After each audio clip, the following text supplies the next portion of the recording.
இப்பொழுது கிடைத்திருக்கும் ஒரு அண்மை செய்தி, பிரேக்கிங் நியூஸ். EVKS இளங்கோவன் காலமானார். காங்கிரசின் மூத்த தலைவர்கள் ஒருவர், திராவிட பாரம்பரியமிக்க பெருமிகு குடும்பத்திலிருந்து வந்தவர். EVKS இளங்கோவன் சிறிது காலமாகவே உடல்நலக்குறைவால் மருத்துவமனைகளிலிருந்து அட்மிட் ஆகி பிறகு டிஸ்சார்ஜ் ஆகி மாறி இருந்து வந்தார். இன்று காலை அவருடைய உடல்நிலை மிக மோசமடைந்தது. சற்று முன்னர் அவர் காலமானார் என்ற தகவல் உறுதியாக இருக்கிறது. EVKS இளங்கோவன் இப்பொழுது ஈரோடு கிழக்கு தொகுதியினுடைய சட்டமன்ற உறுப்பினராக இருக்கிறார்.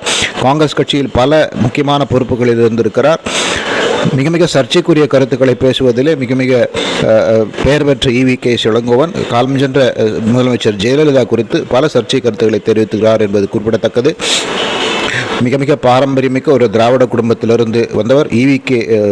EV ராமசாமி பெரியாருடைய வழித்தோன்றல் என்று சொன்னால் அது மிக ஆகாது. EVKS இளங்கோவன் காங்கிரஸ் கட்சியினுடைய மூத்த தலைவர் இன்று சற்று முன்னர் காலமானார் என்ற செய்தி உறுதியாக இருக்கிறது.